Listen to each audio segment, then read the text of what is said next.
Hello students, welcome back to the Scholars Mantra. I really hope कि आपकी तैयारी बेहतरीन चल रही होगी। यूजीसी नेट एग्जामिनेशन की तैयारी कर चुके हैं और एक बेहतरीन रिवीजन चाहते हैं प्रीवियस ईयर क्वेश्चंस के साथ, या फिर अगर आप तैयारी शुरू करना चाहते हैं और ये चेक करना चाहते हैं कि एग्जामिनेशन में किस टाइप के क्वेश्चंस बनते हैं और सब्जेक्ट वाइज किस तरीके से क्वेश्चंस आते हैं, तो ये सीरीज जो मैं लेकर आई हूं आपके लिए पहली बार यूट्यूब पर, तो ये आपके लिए बड़ी हेल्पफुल रहने वाली है। इसमें हम subject wise previous year questions को देखेंगे, समझेंगे, सॉल्व करेंगे और अंडरस्टैंड करेंगे। ये भी चेक करेंगे कि अगली बार किस तरीके से पेपर और बन सकता है। तो चलिए स्टार्ट करते हैं। इसमें जो भी चीजें हैं मैं डिटेल में आगे आपको बताती रहूंगी। So this side assistant professor Meenakshi Dwivedi and you are watching Scholars Mantra. तो स्कॉलर्स मंत्रा में तो प्रीवियस ईयर क्वेश्चन सेशन जो हम लोग लेकर आए हैं सब्जेक्ट वाइज, इसमें डीप कॉन्सेप्ट्स और एक्सप्लेनेशन के साथ ये सीरीज आपके लिए बेहतरीन साबित होगी। फ्री क्लासेस हैं जो कि यूट्यूब पर अवेलेबल रहेंगी। ये 13 दिसंबर से शुरू होने जा रहा था, लेकिन टेक्निकल प्रॉब्लम की वजह से हम स्टार्ट नहीं कर पाए, तो ये हम आज से स्टार्ट कर रहे हैं और ये सीरीज कंटिन्यू रहेगी जब तक 10 यूनिट्स कंप्लीट ना हो जाए। तो आप लोग बने रहिएगा यूट्यूब पर ताकि सभी के सभी वीडियोस आपको मिलते रहें। थोड़ा सा प्लानिंग के बारे में हम लोग बात कर लेते हैं। ये तकरीबन 23 दिसंबर तक मैं प्लान लेके चल रही हूँ कि 23 दिसंबर तक हम 10 यूनिट्स को कंप्लीट कर लेंगे और ये 10 की 10 यूनिट्स जो है वो एक एक सब्जेक्ट के अकॉर्डिंग होगी। तो 10 यूनिट्स एंड 10 डेज जिसमें हम सब्जेक्ट वाइज पीवाईक्यू सॉल्व करेंगे। यहाँ पे जो पीवाईक्यूज हम सॉल्व कर रहे हैं वो तकरीबन 2025 जून से लेकर 2022 तक के हम प्रीवियस ईयर क्वेश्चन सॉल्व कर रहे हैं। इसी के साथ साथ जो क्लास का लिंक है वो आपको टेलीग्राम ग्रुप में मिल जाएगा। ये जो वीडियो है, इस वीडियो का लिंक आपको टेलीग्राम ग्रुप में मिल जाएगा। तो अगर अभी तक आपने टेलीग्राम ग्रुप ज्वाइन नहीं किया है तो ज्वाइन कर लीजिएगा, क्योंकि टेलीग्राम ग्रुप में, स्कॉलर्स मंत्रा ग्रुप में सबसे पहले कोई भी खबर आपको वही मिलती है। और किसी भी एग्जामिनेशन को ले लो या फिर कोई भी फिलिस्ट्रेशन की कोई भी न्यूज आती है वो सबसे पहले आपको ग्रुप में ही मिलती है। तो आप उस ग्रुप में बने रहे ताकि आप अपडेटेड रहे। ये क्लास का लिंक भी आपको वही मिलेगा। इससे भी अच्छी बात यह है कि ये जो क्लास का पीडीएफ जो मैं यहां पर आपको पढ़ाऊंगी, जो कि मैंने बहुत मेहनत करके आपके लिए बनाया है, ये टेलीग्राम ग्रुप में ही आपको मिल जाएगा। तो टेलीग्राम ग्रुप को ज्वाइन कैसे करना है, इस वीडियो के नीचे जो चैट ऑप्शन है, चैट में जाके आपको डिस्क्रिप्शन में ये लिंक पिन करके मिल जाएगा। आप उस लिंक पर क्लिक करके टेलीग्राम ग्रुप में ज्वाइन हो जाएंगे और ये सब पीडीएफ आपको वहीं पर मिल जाएगी। इससे भी अच्छी बात यह है कि हम आपके लिए लेकर आए हैं ग्रैंड मॉक टेस्ट।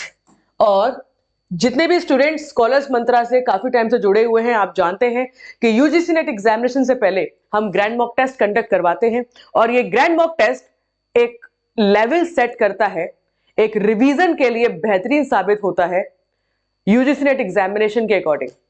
अच्छी बात यह है कि इस बार हम पेपर 1 एंड पेपर 2 दोनों लेकर आए हैं आपके लिए। ये ग्रैंड मॉक टेस्ट 5 है, इसके पहले 4 ग्रैंड मॉक टेस्ट हो चुके हैं। अगर आपको वो ग्रैंड मॉक टेस्ट एक्सपीरियंस करना है, जो कि मैं चाहूंगी कि बहुत ही ज्यादा इंपॉर्टेंट होता है रिवीजन करने के लिए, तो आप स्कॉलर्स मंत्रा की एप्लीकेशन को डाउनलोड कर सकते हैं प्ले स्टोर से। तो आप प्ले स्टोर पर जाके जब स्कॉलर्स मंत्रा की एप्लीकेशन डाउनलोड करेंगे तो आपको ये जो ग्रैंड मॉक टेस्ट है 1 2 3 4 ये मिल जाएंगे और आप उसको बेहतरीन तरीके से प्रैक्टिस कर सकते हैं और रेडी रह सकते हैं 5 ग्रैंड मॉक टेस्ट 5 के लिए। तो ये जो हम तैयारी करवा रहे हैं और जो तैयारी आपने कर ली है, इसको मिला के क्यों ना रेडी रहते हैं 28 दिसंबर को। तो 28 दिसंबर को 2025 के दिन आप रेडी रहिएगा। टाइमिंग वगैरह सब कुछ मैं टेलीग्राम ग्रुप में ही बताऊंगी, तो आप टेलीग्राम ग्रुप को जरूर ज्वाइन कर लीजिएगा। 150 क्वेश्चंस रहेंगे और 3 घंटे कोशिश की जाएगी कि आपको वही एक्सपीरियंस दिया जाए जो एक्सपीरियंस आपको नेट एग्जामिनेशन में मिलता है। सो बी रेडी फॉर दिस। और ये आपके लिए अच्छा, एक बहुत अच्छा एक्सपीरियंस रह सकता है। आपको टारगेट लेके सेट करना है कि आपको 150 में से कितने क्वेश्चन सही करने हैं और कितने क्वेश्चन सही करने चाहिए। तो आई रियली होप कि आपके लिए ये जो सेशन है ये बहुत अच्छा रहेगा। कोई भी कमी लगे तो आप वीडियो के नीचे कमेंट करके बताइएगा और कैसे हम इसको अपग्रेड कर सकते हैं वो भी हमें जरूर बताइएगा। पसंद आए तो लाइक करके जरूर जाइएगा। Thank you so much. आगे बढ़ने से पहले मैं बताना चाहूंगी कि इंट्रोडक्शन हिस्ट्री में आप अच्छा स्कोर कर सकते हैं। तकरीबन 10 से 11 क्वेश्चंस आपको इस सब्जेक्ट में यूजीसी नेट में देखने को मिलेंगे और 10 से 11 जो सवाल आपके बनने वाले हैं वो मोस्ट इम्पॉर्टेंट टॉपिक्स ही हैं। बार बार उन्हीं टॉपिक्स में से सवाल पूछे जा रहे हैं। तो इस पूरे सेशन में आपको ये समझ में जरूर आ जाएगा कि कौन कौन से टॉपिक मोस्ट इंपॉर्टेंट हैं और एग्जामिनेशन के लिए किस किस टॉपिक को रिवाइज करना बहुत जरूरी है। आइए स्टार्ट करते हैं। पहले हम स्टार्ट करेंगे जून 2025 से, उसके बाद from starting to the back लेके जाएंगे। इसके बाद चलिए स्टार्ट करते हैं। नेक्स्ट क्वेश्चन नंबर आपके सामने, यूजीसी नेट जून 2025। सो 53 का करेक्ट आंसर हो जाता है fourth, Moritz Lazarus and Patrick. इनकी थ्योरी का नाम है recreational theory of play. According to Friedrich von Schiller, इनकी थ्योरी का नाम है surplus energy theory. Karl Groos की थ्योरी का नाम है anticipatory theory and Stanley Hall की थ्योरी का नाम है रिकैपिचुलेशन थ्योरी। तो यहां पर आपको ये आंसर भी मिल जाता है और ये भी पता चल जाता है कि थ्योरीज ऑफ प्ले बड़ा ही इंपॉर्टेंट टॉपिक आपके लिए बन जाता है पढ़ने के लिए। आइए नेक्स्ट क्वेश्चन हम देखते हैं। नेक्स्ट क्वेश्चन है, match of the following various institute LCP, HPPM, national sports university and YMCA. ये टॉपिक बड़ा इंपॉर्टेंट है और इंस्टीट्यूट के ईयर पूछे जाते हैं एग्जामिनेशन में। और 58 का करेक्ट आंसर यहां पर थर्ड हो जाता है, ए का 3, बी का 1, 1914 एचपीपीएम एलसीपी ग्वालियर। जब ग्वालियर में एलसीपी, जिसको आज हम एलआईपी के नाम से जानते हैं, जब ये स्टार्ट हुआ था 1957 में, तो इसका नाम था लक्ष्मीबाई कॉलेज ऑफ एजुकेशन। अगर हम एलएनसीपी देखते हैं तो एलएनसीपी त्रिवेंद्रम वाला कॉलेज है, तो आप लोग कंफ्यूज ना हो। National sports university Imphal 2018 and YMCA Madras 1920। सवाल आसान है लेकिन कई बार कंफ्यूज कर देता है। तो ये जो वेरियस ऑर्गेनाइजेशंस हैं, इंस्टीट्यूट्स हैं, यूनिवर्सिटीज हैं, यहां से सवाल बनता है। इसके बाद 58 के बाद चलते हैं आगे। IOC international Olympic committee officially approved in 2021 Olympic motto. जो ओलंपिक मोटो था सीटीएस ऑल्टियस फोर्टियस, 2021 से पहले केवल 3 शब्दों का मोटो था। 2021 के बाद चौथा शब्द, fourth word has been added. And कौन सा है वो शब्द? और यहां पर इसका करेक्ट आंसर है third, communiter. Citius altius fortius, that is the faster, higher, stronger. And जो इस शब्द का जो मतलब है दैट इज टुगेदर। तो faster, higher, stronger and together. तो ये ओलंपिक का मोटो याद रखें। इसके बाद आगे बढ़ते हैं। तो आप ये भी समझ पा रहे हैं कि इस टॉपिक में, इस सब्जेक्ट में करंट अफेयर्स भी पूछे जाते हैं। स्पोर्ट्स के जो करंट अफेयर्स हैं वहां से भी सवाल बनते हैं। Now this is the history of illustration in various country, Greece, Germany, Denmark, वहां से ये सवाल है। अगेन ये सवाल बड़ा ही इंपॉर्टेंट हो जाता है और यहां पर 77 का करेक्ट आंसर हो जाता है सेकेंड। ऑलराइट, ए का 3, डेनमार्क। फ्रेंड्स, नेटल जो है ये बिलोंग करते हैं डेनमार्क से। पर हेनरिंगलिंग ये बिलोंग करते हैं स्वीडन से। और जॉन बनहान बेस्डो बिलोंग करते हैं जर्मनी से। एंड गैलन गैलन बिलोंग करते हैं ग्रीस से। ऑलराइट, तो यहां पर इसका करेक्ट आंसर सेकंड हो जाता है। बहुत बढ़िया, वेरी गुड गोइंग। अब 77 में अगर मैं आप लोगों को दिखाऊं तो यहां पर आप कुछ नोट्स देख सकते हैं जिसमें बड़ी सारी चीजें इंपॉर्टेंट लिखी हुई हैं जॉन बनहान बेस्डो के बारे में। जॉन बनहान बेस्डो जो बिलोंग करते हैं जर्मनी से, he is also known as the father of modern philosophy. इन्होंने स्टार्ट किया था एक स्कूल जिसका नाम था फिलैंथ्रोपियम, जो कि दिसॉ में था, जर्मनी। और इसके बाद जो क्रिश्चियन जी सेल्समैन, इन्होंने भी स्कूल स्टार्ट किया था इंस्टीट्यूट के नाम से 1785 में। जॉन क्रिस्टोफर फ्रेडरिक गुड्समुथ, जिनको grand father of German gymnastic कहा जाता है, और इन्होंने 2 किताबें लिखी, gymnastics for the youth and games, जिसमें 105 रिक्रिएशनल गेम्स के बारे में जिक्र किया था। ये बड़ा ही इंपॉर्टेंट एक कॉन्सेप्ट आप यहाँ पे देख सकते हैं कि जॉन क्रिस्टोफर फ्रेडरिक गुड्समुथ को ग्रैंडफादर क्यों कहा जाता है, क्योंकि पहली बार जर्मनी में जिम्नास्टिक्स में जो साइंटिफिक फाउंडेशन था वो इन्होंने रखा। साइंटिफिक मतलब कि जिम्नास्टिक्स जो हम करते हैं, जो एक्टिविटीज हम लोग करते हैं, उसका साइंटिफिक मीनिंग क्या है, साइंटिफिक बेस क्या है। तो पहली बार इन्होंने ही जिम्नास्टिक को, एक्टिविटीज को साइंटिफिक बेसिस के साथ रिलेट किया। फ्रेडरिक लुडविग जॉन, ये भी बिलोंग करते हैं जर्मनी से और इनको कहा जाता है फादर ऑफ जिम्नास्टिक्स। ये फेमस है टर्बरिन मूवमेंट के लिए। टर्बरिन जो मूवमेंट है वो जर्मनी में स्टार्ट हुआ था अवेयरनेस के लिए। जो यूथ था जर्मनी का, उस यूथ को जिम्नास्टिक्स एंड स्पोर्ट्स के लिए मोटिवेट करने के लिए ये मूवमेंट स्टार्ट किया गया था, टर्बरिन मूवमेंट, जिसका नेतृत्व किया था फ्रेडरिक लुडविग जॉन ने। ठीक है जी, तो ये दो तीन चीजें आप यहां पर याद रखेंगे। आइए हम आगे बढ़ते हैं और नेक्स्ट क्वेश्चन आपके सामने। Select the organization which regulates field education teacher education program in India. India में टीचर एजुकेशन प्रोग्राम कौन रेगुलेट करता है? और ये बड़ा ही अच्छा सवाल है। 95 का करेक्ट आंसर हो जाता है NCTE। ये सवाल बहुत ही ज्यादा इम्पॉर्टेंट भी है, अच्छा भी है, और यहाँ से सवाल बहुत बार बन चुका है एनसीटी से। आप लोग एनसीटी को ना बहुत अच्छे से पढ़ लीजिएगा। इवन मैं आपके सामने ये स्क्रीन शो कर रही हूँ ताकि आप आराम से इसको देखें, इसको पढ़ें, जो कुछ भी लिखा हुआ है। तो ये स्कॉलर्स मंत्रा के ही नोट्स हैं जहां पर ये सब चीजें यहाँ पर आपको मिल जाएंगी कि एनसीटी जो कि स्टैट्यूटरी बॉडी है, ये ऑफिशियली तो स्टार्ट हुआ था 1973 में, लेकिन 1995 एग्जामिनेशन में आपको देखने को मिलेगा। अगर पूछते हैं कि एनसीटी स्टैब्लिश्ड कब हुआ, तो दो आंसर आपको यहां पर देख रहे हैं, पहला 1973, दूसरा 1995। अगर हम बात करते हैं कि ये स्टार्ट कब हुआ था, तो ये 1973 में स्टार्ट हुआ था, लेकिन अकॉर्डिंग टू गवर्नमेंट स्टेटस, जिसको हम कहते हैं स्टैट्यूटरी स्टेटस, कि ये ऑफिशियली गवर्नमेंट के अंदर कब आया, तो वो आया 1995 में। इसीलिए आपको एग्जामिनेशन में 1995 ये ईयर देखने को मिलेगा एज अ एस्टेब्लिशमेंट ईयर। तो आप इसी को याद रखें, 1995। हेडक्वार्टर है न्यू दिल्ली में और इसकी 4 ऑफिशियल रीजनल कमिटीज हैं, रीजनल ऑफिसेज हैं। कहां पर? जयपुर, बेंगलोर, भुवनेश्वर और Bhopal. And this is the function को आप अच्छे से एक बार देख लीजिएगा। जो मेन फंक्शन है वो ये है कि टीचर एजुकेशन प्रोग्राम जो इंडिया में कंडक्ट होता है उसको प्रॉपरली मैनेज करना, और भी बहुत सारी चीजें यहाँ पर दी गई हैं। टीचर की क्वालिफिकेशन क्या होनी चाहिए, टीचर की एलिजिबिलिटी क्या होनी चाहिए किसी भी एग्जामिनेशन को लेकर। अगर कोई कॉलेज को कोई स्टेटस मिलता है तो उसमें कितनी इंफ्रास्ट्रक्चर फैसिलिटी है, क्या वो एनसीटी रिकॉग्नाइज्ड है या नहीं। कोई भी कॉलेज एनसीटी रिकॉग्नाइज तभी होगा जब उसमें मिनिमम जो एलिजिबिलिटी है कॉलेज को लेकर वो अगर फुलफिल कर रहा है तो ये सब चीजें कंट्रोल करता है एनसीटी। आप इसको अच्छे से एक बार पढ़ लीजिएगा। चलिए हम आगे बढ़ेंगे। इसी के साथ 105 क्वेश्चन नंबर आपके सामने,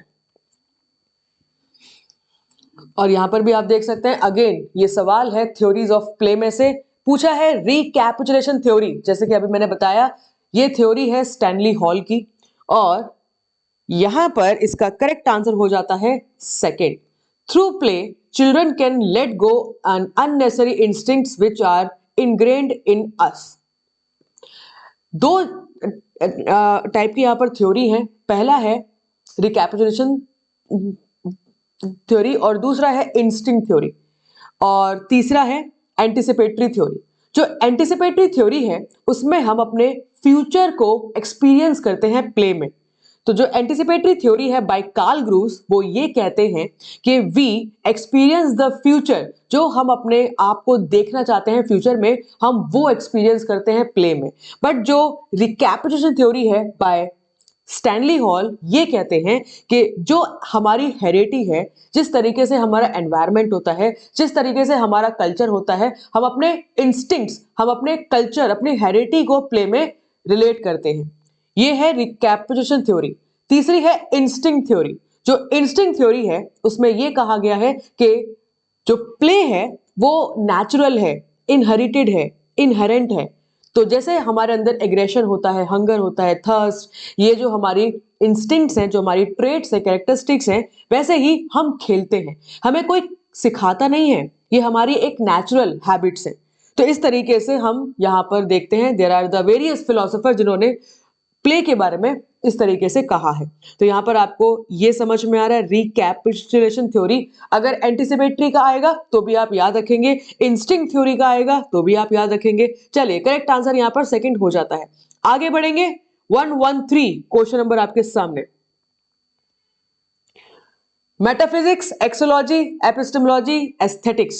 जैसे मैंने कहा कि पहले वीडियो को पॉज करिए, सोचिए, समझिए, फिर आंसर दीजिए। और यहां पर 113 का करेक्ट आंसर हो जाता है फोर्थ। तो fourth is the correct answer. Metaphysics relate करेगा ultimate reality. What is the reality? That means study of the nature which exist beyond the science. B का 3 स्टडी ऑफ वैल्यूज, तो axiology is the study of values, याद रखेंगे आप। इसके बाद सी epistemology, सी का जाएगा फर्स्ट के साथ, explores the nature of beauty and art. और उसके बाद आता है एक सेकेंड, एपिस्टेमोलॉजी सी का फोर्थ है, सॉरी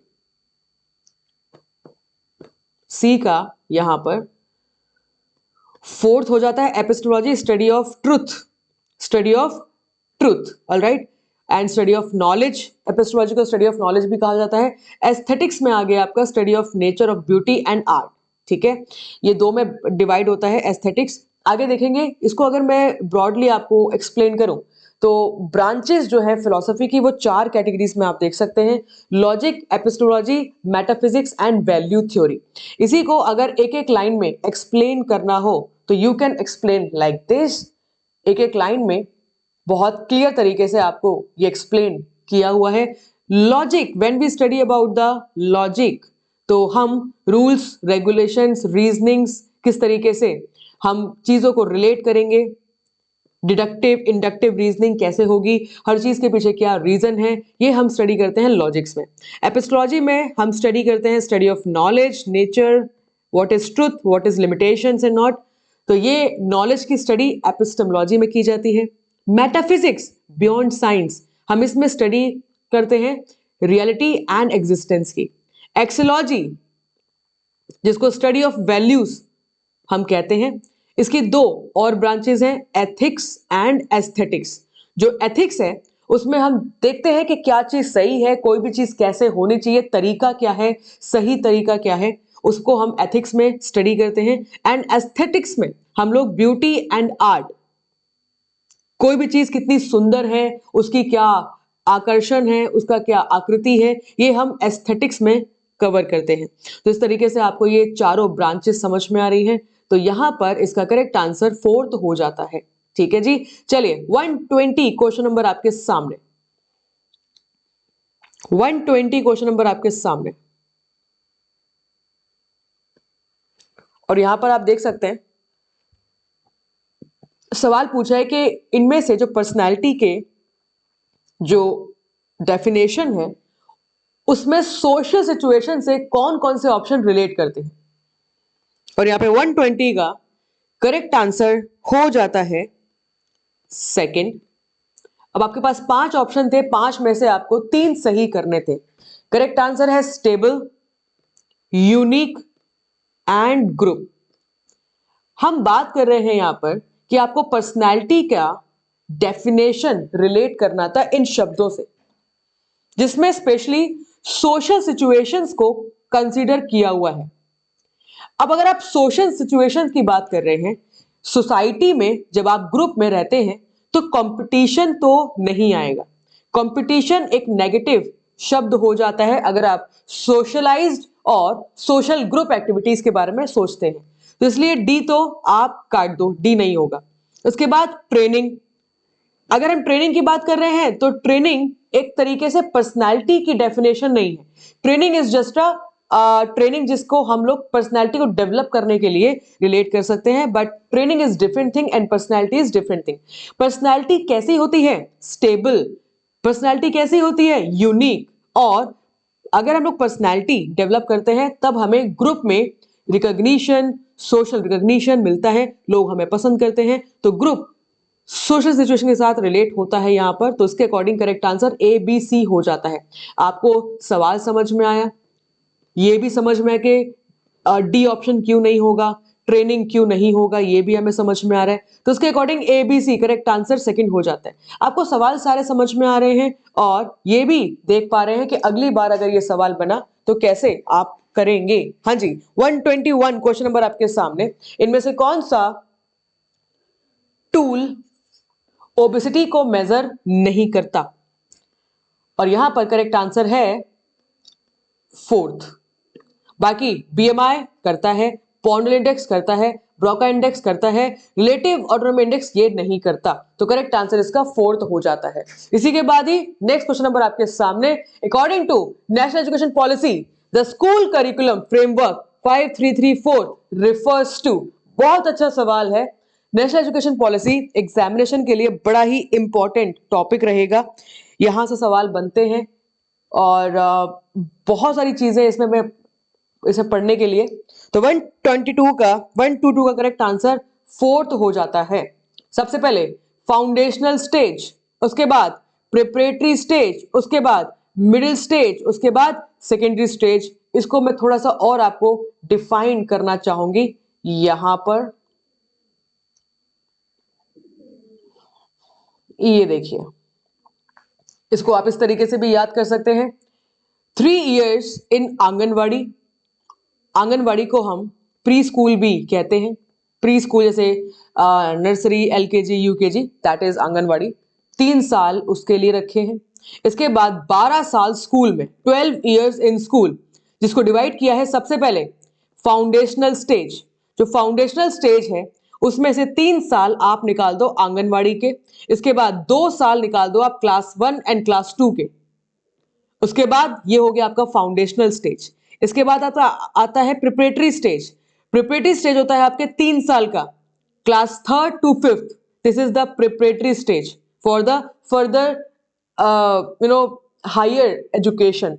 हायर एजुकेशन के लिए बच्चों को तैयार करना, प्रिपरेटरी स्टेज। इसके बाद नेक्स्ट 3 इयर्स का ये हो गया आपका middle academic structure from class 6 to 8th।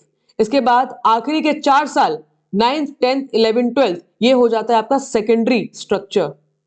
तो इस तरीके से सीक्वेंस भी आपको समझ में आ रहा है। Foundational stage, preparatory stage, middle stage and secondary stage. इसमें और भी डिटेल में चीजें दी हैं, तो आप इसको अच्छे से देखिए, पढ़िए और नोट डाउन करिए, नोट्स बनाइए। चलिए हम आगे बढ़ते हैं। तो यहां पर आपका जून 2025 के तो सवाल कंप्लीट हो जाते हैं और जैसे कि आपने देखा तकरीबन 10 से 11 सवाल एग्जामिनेशन में आ चुके हैं। आपने नोट डाउन किया कि किस तरीके से कहां से सवाल बन चुके हैं और अगली बार भी यहां से दोबारा क्वेश्चंस बन सकते हैं। तो टॉपिक को बढ़िया करके पढ़ लीजिएगा। इसके बाद नेक्स्ट हम बात करेंगे दिसंबर 2024 की। दिसंबर 2024। ऑल राइट, तो अगेन ये सवाल है fluctuation in various countries, Germany, Denmark, Sweden, Greece. आप देख पा रहे हैं कि ये सवाल बड़ा ही इंपॉर्टेंट है और बार बार एग्जामिनेशन में आता है। तो 61 का करेक्ट आंसर यहां पर हो जाता है फोर्थ। तो fourth is the correct answer. A का 2 जर्मन जिम्नास्टिक रिलेट करता है गुडस्मुथ के साथ। बी प्रिमिटिव जिम्नास्टिक रिलेट करता है नील्स बक के साथ। सी स्वीडिश जिम्नास्टिक रिलेट करता है पर हेनरिक लिंक के साथ। And a system of fluctuation relate करता है आर्चिबाल्ड मैक्लैरेन के साथ। तो ये जो हिस्ट्री है ये बड़ा ही, और आप देख सकते हैं सीधा सीधा सवाल पूछा है, बहुत घुमा फिरा के बिल्कुल भी नहीं पूछा हुआ है। सीधा सीधा क्वेश्चन आप यहां पे समझ पा रहे हैं, तो याद करके रखिएगा। चलिए इसके बाद हम आगे बढ़ते हैं। हाँ जी, 63 क्वेश्चन नंबर आपके सामने। Arrange the following in order. इनको एक ऑर्डर में अरेंज करना है और यहां पर आप देखेंगे 63 का करेक्ट आंसर हो जाता है फोर्थ। सबसे पहले डी वैदिक पीरियड, सबसे पहले डी वैदिक पीरियड, उसके बाद ए एपिक पीरियड, उसके बाद सी बुद्धिस्ट पीरियड, उसके बाद ई राजपूत पीरियड एंड लास्ट में आ गया आपका ब्रिटिश पीरियड। एक बात तो देखते ही समझ में आ रही है कि लास्ट में ब्रिटिश पीरियड आएगा, इसका मतलब ये है कि फर्स्ट काट दो और थर्ड काट दो। देखो इतना तो हम समझ पा रहे हैं कि लास्ट में बी है और स्टार्टिंग में डी है, वैदिक पीरियड, सबसे पुराना पीरियड, ठीक है, वैदिक पीरियड। ऑलराइट, तो ये आप डी और बी, अब बीच में जो ऑप्शंस हैं वहां से हमें ये कवर करना था, तो उसके अकॉर्डिंग यहाँ पे करेक्ट आंसर फोर्थ हो जाता है। अब ये आपके नोट्स में भी मैं आपको दिखा दूं कहां पे दिया हुआ है, ये देखिए, ये देखिए, तो आप लोग इसको एक बार नोट डाउन कर लीजिएगा, टेक अ फोटो और द स्क्रीनशॉट। वैदिक पीरियड, उसके बाद अर्ली हिंदू पीरियड, उसके बाद लेटर हिंदू पीरियड, उसके बाद मेडिवल पीरियड, तो ये भी एग्जामिनेशन में आ सकता है। जो अभी आपने देखा वो तो आप लोग नोट डाउन करके रखो, ये भी आपके एग्जामिनेशन में बन सकता है। Vedic period, then early Hindu period, then later Hindu period, then medieval period, then British period, इस तरीके से, ठीक है जी। ऑलराइट, बाकी ईयर भी यहाँ पे लिखे हैं और किस किस समय में, किस किस काल में ये एक्टिविटीज करवाई जाती थी, तो this is also very important. Alright, चलिए इसी के साथ आगे बढ़ेंगे। 63 के बाद 65 क्वेश्चन नंबर आपके सामने। 65 क्वेश्चन नंबर आपके सामने। हाँ जी, तो which was the first Indian university to recognise physical education as an degree course, और यहां पर करेक्ट आंसर हो जाता है विक्रम यूनिवर्सिटी। ये थोड़ा सा हिस्ट्री से पूछ लिया है, विक्रम यूनिवर्सिटी। आगे बढ़ेंगे 66 क्वेश्चन नंबर, ये सवाल है डेफिनेशन का, तो ये जो डेफिनेशन है ये किसने दी है? 66 का करेक्ट आंसर हो जाता है professor S S Krishna, Krishna sorry, professor S S Krishna. आगे बढ़ेंगे, इसमें समझाने जैसा कुछ नहीं है, तो मैं फटाफट आगे बढ़ूंगी ताकि हम ज्यादा से ज्यादा क्वेश्चंस कवर कर पाए। The correct sequence followed during the opening ceremony is, आप लोगों ने स्कूल में भी और कॉलेज में भी आपने डेफिनेटली एथलेटिक मीट तो देखी ही होगी। अगर एथलेटिक मीट की जो ओपनिंग सेरेमनी होती है अगर आपने एक्सपीरियंस किया है तो आपके लिए ये सवाल बड़ा ही बेहतरीन हो जाता है। 71 क्वेश्चन नंबर आपके सामने, और 71 का करेक्ट आंसर हो जाता है third. Third is the correct answer. सबसे पहले D, arrival of the president of sports. अगर हम बात करें ओलंपिक गेम्स की, तो ओलंपिक गेम्स में सबसे पहले अराइवल ऑफ द प्रेसिडेंट, इसके बाद facilitation of president of sports on the stage, जो प्रेसिडेंट होंगे उनको ऑनर किया जाएगा, उनको बुके वगैरह दिया जाएगा, उनको वेलकम किया जाएगा। इसके बाद C, march past of the athletes. इसके बाद E, declaration of the announcement, फिर जो प्रेसिडेंट हैंगे वो अनाउंसमेंट करेंगे कि ओपनिंग सेरेमनी शुरू की जाए। उसके बाद बी, ओलंपिक ओथ, तो इस तरीके से ओलंपिक सेरेमनी कंडक्ट की जाती है। बट आपको ये ना भी पता हो ओलंपिक्स के बारे में, बट हमने अपने कॉलेजेस में एथलेटिक मीट करवाई है, हमने पार्टिसिपेट भी किया हुआ है, तो अगर आपने वो एक्सपीरियंस किया था तो भी ये सवाल आपका आराम से सही हो जाता। तो कुछ कुछ सवाल जनरल नॉलेज, जनरल अवेयरनेस में से भी आते हैं, सब रट्टा नहीं मारना है, ठीक है, तो ये सवाल आप आराम से कर पाते। आगे बढ़ेंगे, 79 क्वेश्चन नंबर आपके सामने। Who introduced liberal attitude regarding education and sports in Germany. Simple सा सवाल है, इन चारों ऑप्शन में से कौन सा ऑप्शन जर्मनी के साथ रिलेट करता है?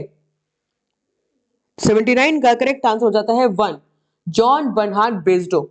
जॉन बर्नहार्ड बेस्डो, डन, बढ़िया। इसी के साथ 81 क्वेश्चन नंबर आपके सामने, अगेन डेफिनेशन। तो ये जो डेफिनेशन है आपके सामने, ये डेफिनेशन किसने दी है? और फटाफट आपका यहां पर रिवीजन भी होता जा रहा है, आपको ये पता भी चल रहा है कि कौन कौन से सवाल आपके किस किस टॉपिक से आ चुके हैं, क्या क्या टॉपिक आपके लिए इंपॉर्टेंट है। तो 81 का करेक्ट आंसर यहां पर सेकंड हो जाता है Harold M Barrow. Harold M Barrow, second is the correct answer. इसी के साथ 82 क्वेश्चन नंबर आपके सामने, who is the learning disabled children. इनमें से लर्निंग डिसेबल्ड चिल्ड्रन कौन से हैं? अब इस सवाल में ना मुझे थोड़ा सा डाउट है, और 82 का जो करेक्ट आंसर जो दिया हुआ है, 82 का करेक्ट आंसर दिया हुआ है सेकंड। बट एक्चुअली में ना ये क्वेश्चन ना ड्रॉप हो गया था, ये जो क्वेश्चन है, ये क्वेश्चन ड्रॉप हो गया था बेसिकली, बट इन्होंने जो इसका करेक्ट आंसर दिया था वो दिया था 82 का सेकंड, ए, बी एंड ई। ए मतलब जनरली स्लो, जो भाई देखो दो टाइप के चिल्ड्रन होते हैं, एक होता है फिजिकली डिसेबल्ड। जो फिजिकली डिसेबल्ड होते हैं उनको एडाप्टेड फिजिकल, इनके लिए जो सब्जेक्ट है वो है एडाप्टेड फिजिकल एजुकेशन। बट कुछ स्टूडेंट्स को लर्निंग में प्रॉब्लम होती है, उनके लिए होती है स्पेशल एजुकेशन। दोनों में आपको डिफरेंस समझ में आ रहे हैं? एक है स्पेशल एजुकेशन, जिन स्टूडेंट्स को लिखने और पढ़ने में तकलीफ होती है, वो नॉर्मल नहीं होते हैं, तो उनके लिए जो एजुकेशन है वो है स्पेशल एजुकेशन। दूसरे जिनकी फिजिकल एक्टिविटीज, अगर किसी का एक हाथ नहीं है, किसी का एक पैर नहीं है, या कोई पोस्चरल डिफॉर्मिटी है, अगर फिजिकली वो डिसेबल्ड है, तो उनके लिए होती है एडाप्टेड फिजिकल एजुकेशन। अब यहां पर अगर आपको लर्निंग में प्रॉब्लम है तो डेफिनेटली स्लो होगा, कोऑर्डिनेशन रिएक्शन टाइम स्लो होगा, स्पेसिफिकली स्लो है, ठीक है। हाई इंटेलिजेंट क्वेश्चन तो सी तो नहीं होगा। सोशली वेल एडजस्टेड, यहां पर ना मुझे ई ऑप्शन थोड़ा सा लग रहा है कि ई ऑप्शन नहीं होना चाहिए था, ए बी और डी होना चाहिए था, बट ए बी और डी ऑप्शन में ही नहीं है। मेंटली रिटार्डेड, तो यस मेंटली हम लोग रिटार्डेड कह सकते हैं because they are having a problem in learning, तो लर्निंग रिलेट करेगा मेंटली, मेंटली रिटार्डेड स्टूडेंट्स के साथ, चिल्ड्रन के साथ। तो यहाँ पर ए बी और डी होना चाहिए था, बट यहाँ पे आंसर की में ए बी और ई दिया हुआ है, लेकिन ये सवाल को ड्रॉप कर दिया गया था, ठीक है। तो आप देखिए कि आपके हिसाब से इसका करेक्ट आंसर आपको क्या लगता है। आगे बढ़ते हैं, 87 क्वेश्चन नंबर आपके सामने, अरेंज इन असेंडिंग ऑर्डर। तो जैसे मैंने कहा कि यही सवाल जून 2025 में भी आया, यही सवाल उसी तरीके से जून 2025 के बाद दिसंबर 2024 में भी आ चुका है पहले, तो ये सवाल बार बार रिपीट होते हैं। तो 87 का करेक्ट आंसर यहां पर हो जाता है सेकंड। सबसे पहले एचवीपीएम अमरावती 1914, इसके बाद सी वाईएमसीए 1920, इसके बाद एलसीपी ग्वालियर। अगर यहां पर ये नहीं भी लिखा होता तो भी आपको पता होना चाहिए, एलसीपी स्टार्टेड इन 1957 ग्वालियर, और एलएनसीपी वो त्रिवेंद्रम वाला कॉलेज है। इसके बाद लास्ट में क्रिश्चियन कॉलेज, क्रिश्चियन कॉलेज ये स्टैब्लिश हुआ था 1932 में, 1932, ठीक है। तो सीक्वेंस कुछ इस तरीके से, सबसे पहले बी एचवीपीएम अमरावती 1914, उसके बाद सी वाईएमसीए 1920, उसके बाद a Christian college 1932 and then LCP Gwalior 1957। इसी के साथ आगे बढ़ेंगे। अब ये सवाल है, एशियन गेम्स किस किस ईयर में कहां हुए थे। अगर ये सवाल आता है तो आपको एशियन गेम्स के, कॉमनवेल्थ गेम्स के एंड ओलंपिक गेम्स के याद रखने पड़ेंगे कि कहां कहां हुए थे, किस किस साल कहां कहां हुए थे। तो 97 का करेक्ट आंसर बन जाता है 1 न्यू दिल्ली। ये तो आप देखते ही पहचान लोगे, न्यू दिल्ली। न्यू दिल्ली में 2 बार हो चुके हैं, 1951 में एंड 1982 में। बी तेहरान 1974 जकार्ता, एंड सी का 1 1962 एंड हिरोशिमा, डी का 3 1994। आगे बढ़ेंगे, क्वेश्चन नंबर 100 आपके सामने, फ्लिग्मेटिक, सैंग्विन, मेलंचोलिक एंड कॉलरिक। एंड यहां पर 100 का करेक्ट आंसर बड़ा सिंपल से दिया हुआ है। इसको आंसर बताने से पहले मैं आपको दिखाना चाहूंगी बॉडी टाइप्स। अब बॉडी टाइप से ये सिंपल सा सवाल पूछा हुआ है, और अगर आपसे पूछता है सीक्वेंस बॉडी टाइप का, तो आप ये देख पा रहे हैं कि बॉडी टाइप्स को अलग अलग फिलोसोफर्स ने, अलग अलग साइकोलॉजिस्ट ने इस तरीके से सीक्वेंस वाइज एक्सप्लेन किया है। सबसे पहले हिपोक्रेट्स ने, जिनकी थ्योरी का नाम था ह्यूमरल थ्योरी, उसके बाद गैलिन 4 टेम्परामेंट थ्योरी, उसके बाद अनस्क्रैचमर कॉन्स्टिट्यूशनल टाइपोलॉजी, उसके बाद William H Sheldon constitutional psychology, and then Heath Carter formula 1967। तो सीक्वेंस अगर आता है तो इस तरीके से, जो हिपोक्रेट्स थे इन्होंने जो ह्यूमरल थ्योरी दी थी, इसमें कहा था हमारी बॉडी में 4 टाइप के ह्यूमर्स होते हैं, 4 टाइप के फ्लूइड्स होते हैं। फ्लूइड कौन से? Blood, yellow bile, black bile and phlegm. तो इस तरीके से 4 टाइप के फ्लूइड्स हमारी बॉडी में होते हैं। अगर ये फ्लूइड्स डिसबैलेंस हो जाए तो हमें बीमारियां हो सकती हैं और उसको कहते हैं डिस्क्रेशिया। डिस्क्रेशिया, ये नीचे भी देख सकते हैं, ये देखिए dyscrasia, imbalance of humours that is dyscrasia. And अगर ये फ्लूइड्स हमारी बॉडी में प्रॉपरली बैलेंसिंग तरीके से रहें तो ये हमारी मेंटल एंड फिजिकल हेल्थ दोनों को बढ़ाते हैं, डेवलप करते हैं। उसे कहते हैं यूक्रेशिया। यूक्रेशिया, तो ये याद रखेंगे आप। इसी के साथ हम बात कर रहे हैं जो 4 टाइप का ह्यूमर्स एक्सप्लेन किया है, सैंग्विन, कॉलरिक, मेलेंचोलिक एंड फ्लेग्मेटिक। जो सैंग्विन पर्सनालिटी है जिसमें ब्लड का कंटेंट ज्यादा होता है, ये किस टाइप के होते हैं? सोशल और ऑप्टिमिस्टिक। सोशल होते हैं, आउटगोइंग होते हैं, एक्सट्रोवर्ट टाइप के होते हैं। कॉलरिक, येलो बाइल, जिसमें एक्सट्रोवर्ट तो होते हैं लेकिन एनर्जेटिक होते हैं, हॉट टेम्पर्ड होते हैं, गुस्सा बहुत ज्यादा आता है, ये कॉलरिक पर्सनालिटी है। मेलेंचोलिक पर्सनालिटी जो कि डीप एनालिटिकल होते हैं, डिटेल ओरिएंटेड होते हैं, बट मूडी होते हैं, अपने हिसाब से काम करना पसंद करते हैं।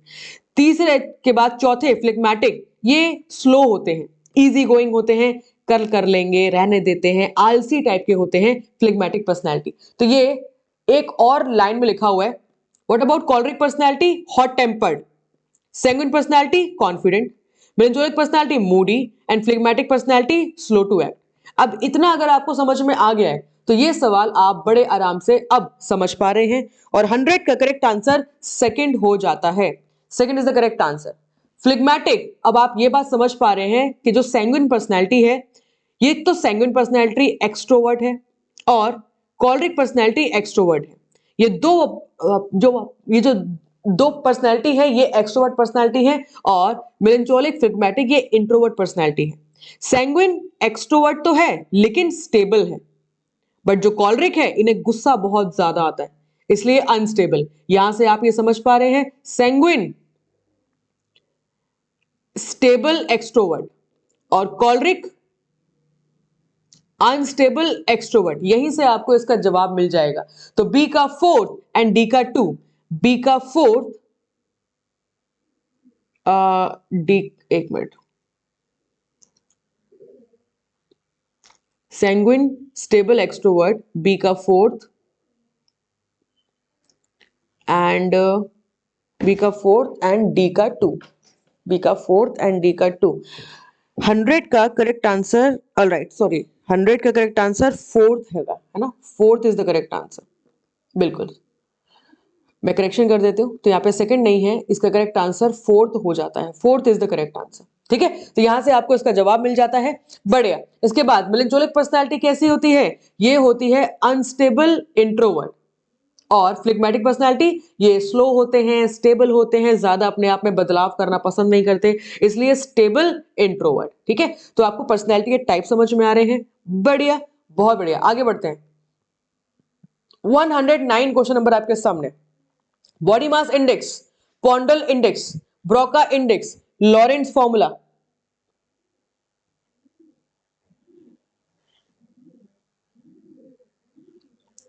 और यहां पर तो सीधा सीधा स्ट्रेट फॉरवर्ड सवाल पूछा गया है, तो 109 का करेक्ट आंसर यहां पर 4th हो जाता है। 4th is the correct answer, A का 2।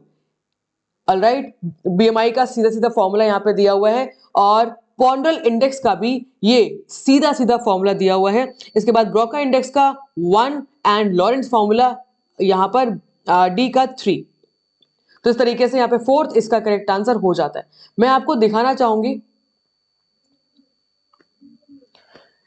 ये हमारे ही नोट्स हैं और यहां से सीधा सीधा ये जो इमेज है ये मैंने इस वेबसाइट से यहाँ पे कॉपी किया था, बट यहां से स्ट्रेट फॉरवर्ड देख रहे हो आप, ये नाम है वेबसाइट का www.nursingJobsExam.com। तो यहां से ये एज इट इज इमेज से ये सवाल बना था और आई वाज सो शॉक कि यहां से स्ट्रेट फॉरवर्ड सवाल एज इट इज उठा के डाल दिया है। तो यहाँ पर इसका करेक्ट आंसर आप इसको नोट डाउन करके रखिएगा, बहुत इंपॉर्टेंट है। तो यहाँ पर इसका करेक्ट आंसर फोर्थ हो जाता है, 109 का करेक्ट आंसर। इसी के साथ आगे बढ़ते हैं 110 क्वेश्चन नंबर आपके सामने। Who was the first president of international Olympic committee? IOC का फर्स्ट प्रेसिडेंट कौन है? और यहाँ पर करेक्ट आंसर है डिमिट्रियास विक्लास, डिमिट्रियास विक्लास। और हम बात करेंगे कि अभी करंट प्रेसिडेंट कौन है, तो बहुत बहुत इंपॉर्टेंट सवाल बन जाता है, that is Christie Coventry. Christie Coventry, इन्होंने शपथ ली थी 23 जून 2025 को। तो ये बड़ा अच्छा, बड़ा इंपॉर्टेंट सवाल बन सकता है, आपके एग्जामिनेशन में दोबारा आ सकता है। She is the first women, पहली बार विमेन आईओसी की प्रेसिडेंट, यहाँ पे आईओसी की प्रेसिडेंट बनी है। तो वैसे भी ये सवाल इंपॉर्टेंट है, तो ये एग्जामिनेशन में जरूर आ सकता है, तो नाम एक बार देख लीजिएगा, क्रिस्टी कोवेंट्री। आगे बढ़ते हैं 117। Which city is hosting 2032 Para Olympic Games? And correct answer is Brisbane, Australia. ठीक है। 129 क्वेश्चन नंबर आपके सामने। Who among the following received the Arjun Award in 2023 table tennis? और यहां पर करेक्ट आंसर हो जाता है मिस आहिका मुखर्जी। ठीक है। अब आपको कैसे पता चलेगा कि ये जो अर्जुन अवार्ड है वो किस किस एथलीट को मिले, या 2000 अवार्ड किसको मिले, कौन सा अवार्ड किसको मिला, तो ये पता चलेगा कैसे? अब जैसे कि आप यहाँ पे देख पा रहे हैं कि 2024 का पेपर है, ये 2023 का पूछा गया। अब 2025 का अगर हम एग्जामिनेशन की बात कर रहे हैं तो डेफिनेटली 2024 का पूछा जाएगा। तो 2024 के लिए आपको मैं यहाँ पर दिखाना चाहूंगी, ये पीडीएफ आप भी ऑनलाइन चेक कर सकते हैं, आपको भी ये पीडीएफ आराम से मिल जाएगी। बाकी तो यस, मैं ग्रुप में सेंड करूँ, ये कर ही दूंगी। जो पीडीएफ आपको मैं यहाँ पर पढ़ा रही हूँ, ये पीडीएफ आपको टेलीग्राम ग्रुप में मिल जाएगी। मैं टेलीग्राम ग्रुप में पीडीएफ शेयर करूंगी, तो आप लोग टेलीग्राम ग्रुप ज्वाइन करना ना भूलें। टेलीग्राम ग्रुप आपको इस वीडियो के चैट में लिंक करके मिल जाएगा, तो आप वहां पर लिंक पर क्लिक करके ग्रुप में ज्वाइन हो जाएंगे और वहां पर ये पीडीएफ आपको सब कुछ मिल जाएगी। तो ये देखिए, ये जो 2024 के जो अवार्ड्स हैं, स्पोर्ट्स अवार्ड्स, जो कि 17 जनवरी को दिए गए, यहां पर पूरा प्रॉपर तरीके से सब कुछ लिखा हुआ है, किस किस को मिले, किस गेम में मिले, किस डिसिप्लिन में मिले। ठीक है। और इस बार पहली बार जो अर्जुन अवार्ड है वो 2 कैटेगरी में दिया गया, एक रेगुलर और दूसरा लाइफ टाइम अचीवमेंट कैटेगरी में, 2 कैटेगरी में दिया गया है अर्जुन अवार्ड। इसके बाद रोचारे अवार्ड किस किस को मिला, किस किस डिसिप्लिन में मिला, वेरी इंपॉर्टेंट। राष्ट्रीय खेल प्रोत्साहन पुरस्कार पैफी को मिला इस बार। उसके बाद मौलाना अबुल कलाम आजाद ट्रॉफी, ये Chandigarh university, lovely professional university, Guru Nanak Dev university. तो इस तरीके से ये सीक्वेंस है। एक और चीज बड़ी इंपॉर्टेंट है कि जो ये सिलेक्शन प्लेयर्स का होता है, इस सिलेक्शन कमिटी के जो हेड होते हैं इस बार कौन थे? Justice retired V Ram Subramaniam, supreme court of India. Very important, very important. तो ये आपको यहाँ पर ये पीडीएफ में सब कुछ मिल जाएगा, तो आप ये जान पाएंगे कि कौन सा एथलीट कौन से डिसिप्लिन के साथ रिलेट करता है। ठीक है। तो ये इंपॉर्टेंट है एग्जामिनेशन के लिए। आगे बढ़ते हैं, यूजीसी नेट जून 2024। तो जैसे कि आप देख सकते हैं कि दिसंबर 2024 में बड़े सारे सवाल बन चुके हैं, मतलब 11 से ज्यादा क्वेश्चंस आए थे दिसंबर 2024 में। हम बात कर रहे हैं जून 2024 की। जून 2024 में in which Olympiad of an ancient Olympic games pancration event was included. अब ऐसा अगर सवाल बनेगा तो थोड़ी सी दिक्कत हो सकती है। पेनक्रेशन कब ऐड हुआ था ओलंपियाड में? तो 64 का करेक्ट आंसर यहाँ पर फोर्थ हो जाता है, 13 ओलंपियाड। ये थोड़ा सा कंफ्यूज कर सकते हैं, सवाल काफी ज्यादा डिटेल में हिस्ट्री में पूछ लिया है। हाँ जी, अब आता है खेलो इंडिया विंटर गेम्स, खेलो इंडिया। अब आप देख पा रहे हो एक चीज कि जून 2024 में लास्ट टाइम खेलो इंडिया गेम्स से सवाल पूछा गया था। दिसंबर 2024 में भी नहीं आया, जून 2025 में भी नहीं आया।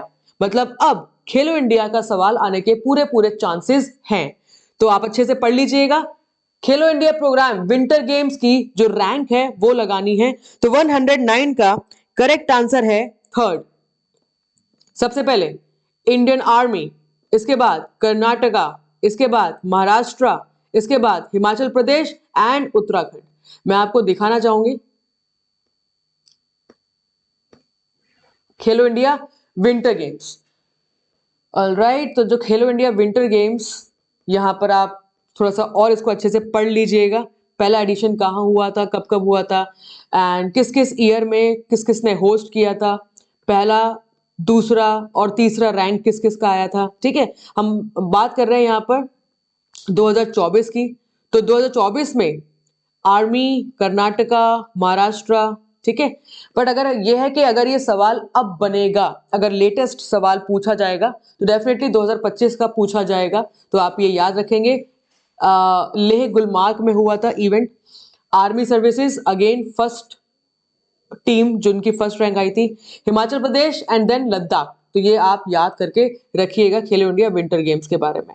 खेलो इंडिया विंटर गेम्स में और भी बड़ी सारी चीजें हैं, तो आपके सामने मैंने नोट्स शो कर दिया है, आप इसको पढ़िए, समझिए।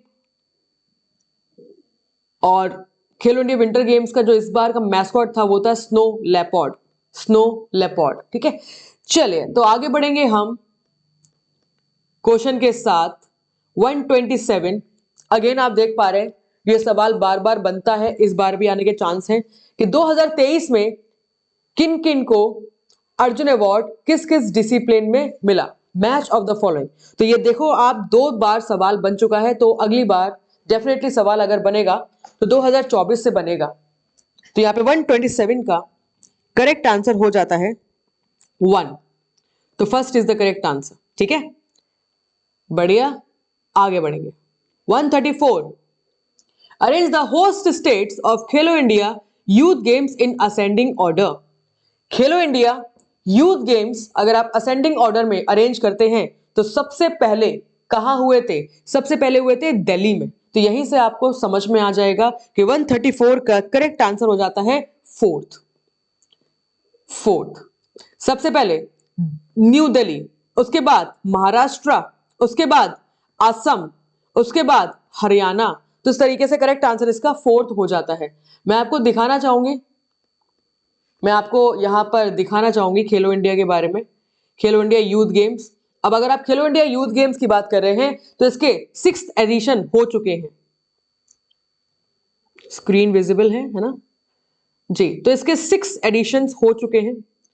अब 6 एडिशंस कहां कहां हुए हैं आप देख सकते हैं, 2018, 2019, 20, 21, 22, 23, 24, जो कि हो चुके हैं Delhi, Pune, Guwahati, Panchkula, Bhopal and Tamil Nadu. 6th edition कहां हुए थे? तमिलनाडु में हुए थे। और अभी जो 7th एडिशन हुए हैं वो हुए हैं बिहार। हर चीज यहां पर लिखी है आपके सामने।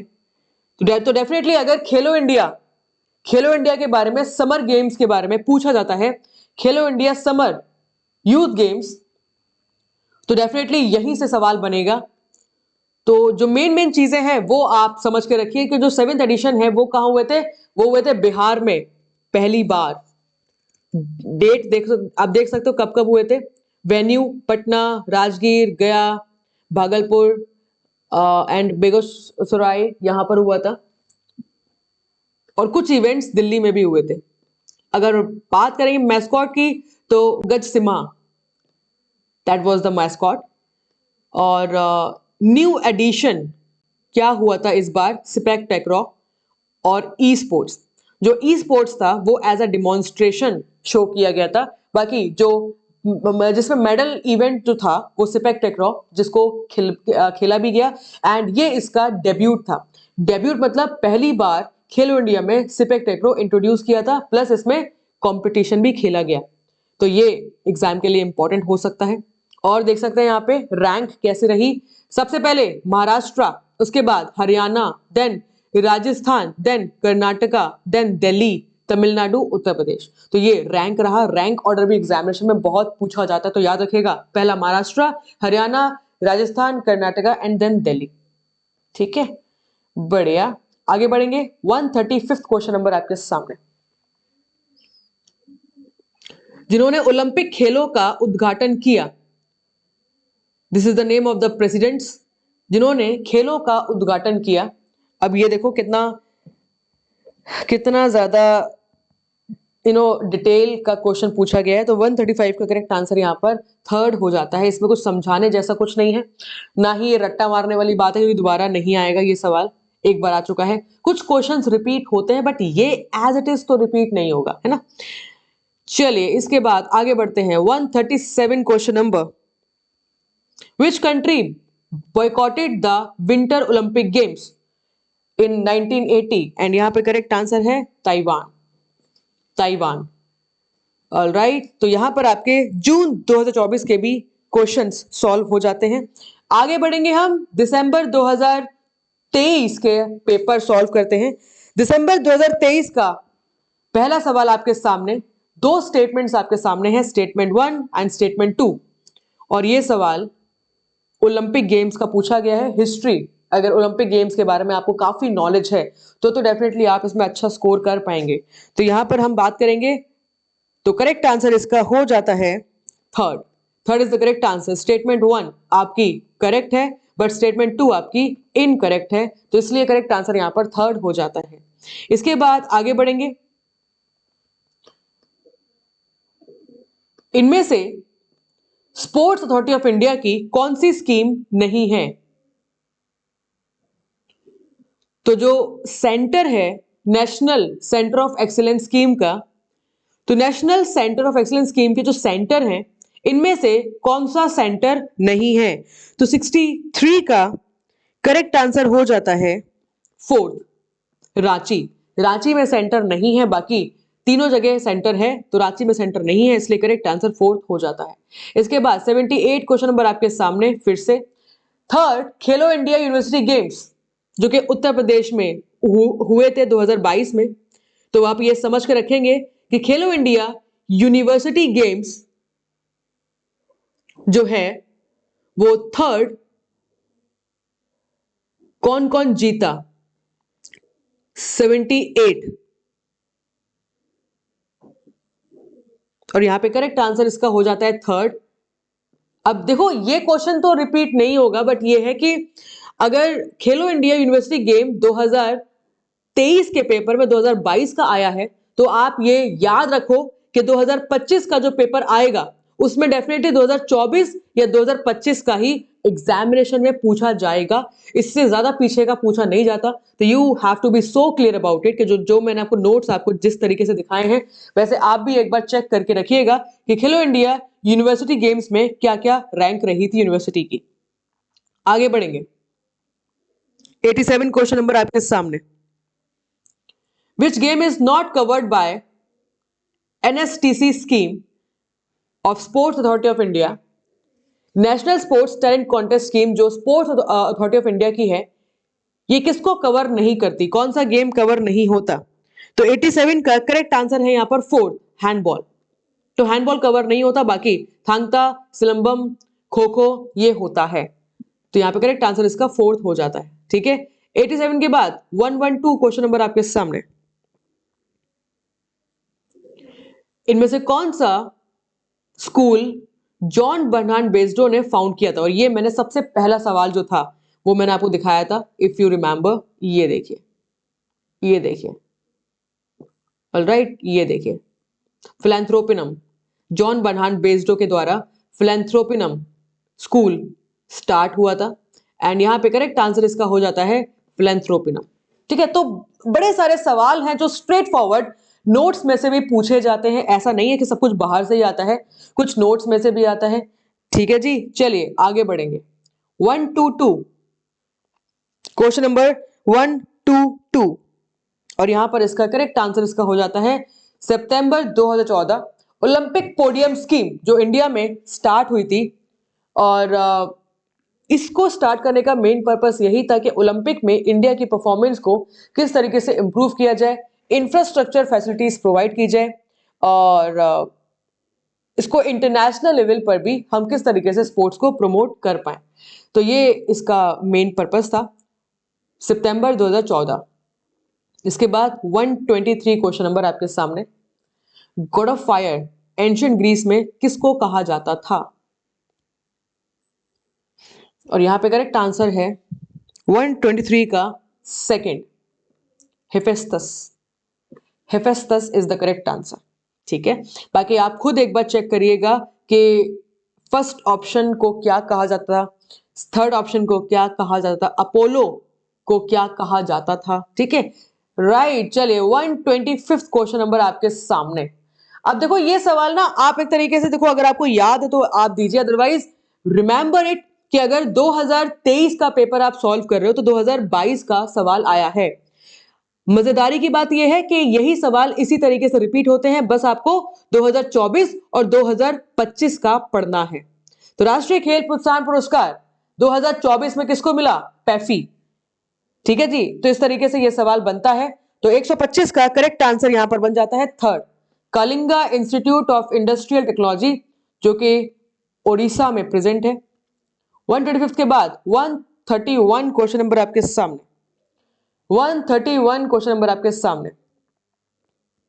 ऐसा सवाल बन सकता है, इनमें से कौन कौन सी स्टेटमेंट्स रिलेट करती हैं मॉस्को ओलंपिक गेम्स 1980 के साथ? और यहां पर इसका करेक्ट आंसर है 131 का करेक्ट आंसर है फोर्थ। ठीक है, Misha was the mascot, US boycotted the game, and E, the official emblem was created by Vladimir। And यहां पे ना पता इंपॉर्टेंट क्या है कि इसी तरीके से और भी ओलंपिक के बारे में आपसे सवाल पूछ सकते हैं, लेकिन ऐसे सवाल ना याद नहीं रहते। तो डेफिनेटली इनमें आपको परेशान होने की जरूरत नहीं है। बहुत सारे ऐसे सवाल हैं जिनको हम लोग पढ़ चुके हैं और अपने नोट्स में देखते हैं। तो कोई बात नहीं, अगर यहाँ पे आपका नंबर कट भी जाए तो गम नहीं होगा, एंड गम मत करना, क्योंकि बहुत सारे ऐसे टॉपिक्स हैं जो आपने कवर किए हुए हैं। ठीक है, आगे बढ़ेंगे। ये सवाल है फिलॉसफी में से, idealism, realism, naturalism and pragmatism. बहुत अच्छा सवाल है। एंड 133 का करेक्ट आंसर यहां पर हो जाता है 1। First is the correct answer. सबसे पहले, teacher is responsible for programme effectiveness. क्यों? क्योंकि टीचर के आइडियाज, टीचर की क्रिएटिविटी ज्यादा इंपॉर्टेंट है इक्विपमेंट से, और ये कहा है आइडियलिज्म ने। Ideas are more important than technology, than anything. Realism, तो बी का करेक्ट आंसर यहां पर 2 हो जाता है, बी का 2, बी का 2। Activity selected on the basis of scientific evidence of their work. तो साइंटिफिक एविडेंस के साथ जो चीज साइंटिफिकली प्रूव हो सकती है वही रियल है, रियलिटी, और इसका ह्यूमन आइडियाज के साथ कोई डायरेक्शन नहीं है। मतलब हमारे आइडियाज और कोई भी ऑब्जेक्ट की प्रेजेंस, एग्जिस्टेंस इंडिपेंडेंट है, ये बताया है रियलिज्म ने। नेचुरलिज्म, सी का 4, students should develop at their own rates, every individual is unique. तो सबका जो डेवलपमेंट है वो नेचुरल तरीके से होना चाहिए, उनको अपने हिसाब से बढ़ने देना चाहिए।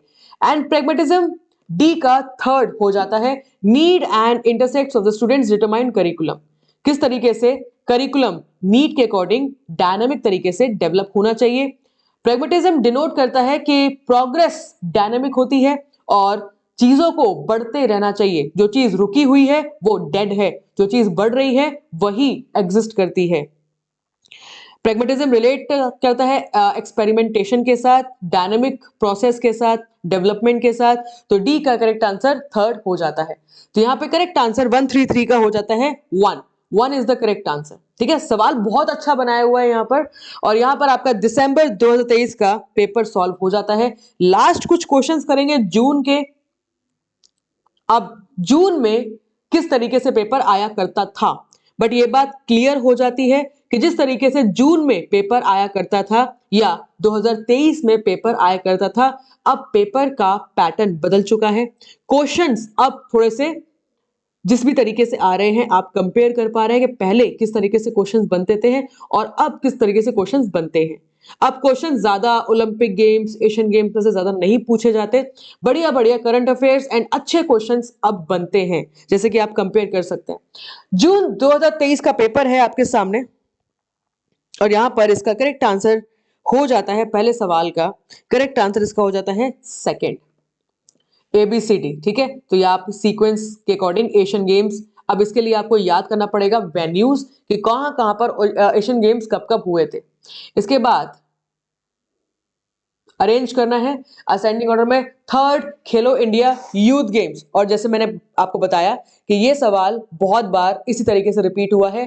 अगर इस बार खेलो इंडिया का सवाल बनता है तो 2024-2025 का आप एक बार देख के रखिएगा, मैंने जो अभी आपको नोट्स में दिखाया था।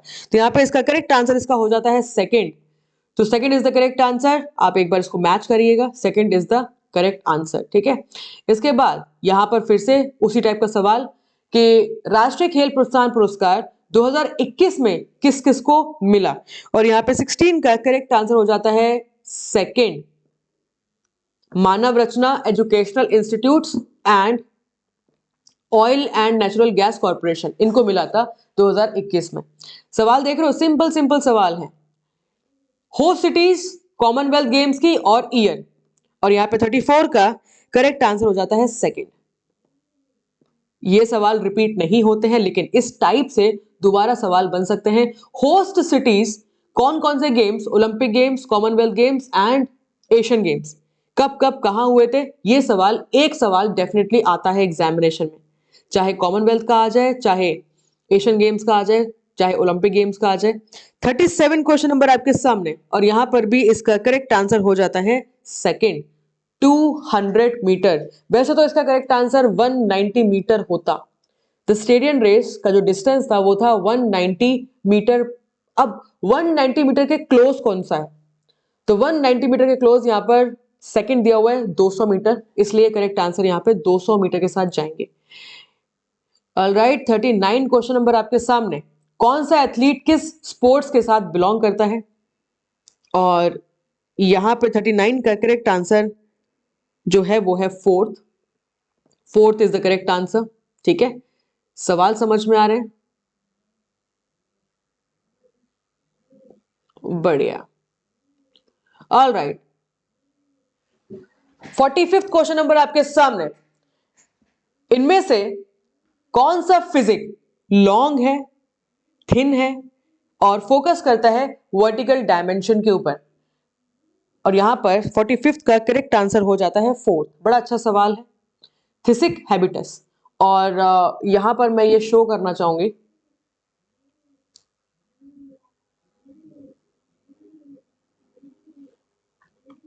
मैं यहां पर आपको शो करना चाहूंगी, ये देखिए यहां पर। तो हिपोक्रेट्स ने दो और फिजिकल टाइप एक्सप्लेन किए थे, थिसिक हैबिटस एंड एपोलिटिक हैबिटस। ये थिक है, ठीक है। तो बेसिकली अगर हम वर्टिकल डायमेंशन की बात करते हैं, जो लंबे लंबे होते हैं, पतले पतले होते हैं, इस तरीके का उनका डायमेंशन होता है, तो दैट इज थिसिक हैबिटस। और जो हॉरिजॉन्टल बिल्ड होते हैं, जिनका इस तरीके का डायमेंशन होता है, ठीक है, तो वो होते हैं एपोलिटिक हैबिटस। शॉर्ट होते हैं, थिक होते हैं एंड स्ट्रॉन्ग हॉरिजॉन्टल बिल्ड होता है। तो याद रखेंगे आप, थिसिक और एपोलिटिक हैबिटस। ठीक है, अकॉर्डिंग टू हॉल उन्होंने चार टाइप एक्सप्लेन किए थे, एब्डोमिनल, मस्कुलर, थोरैसिक, नर्वस।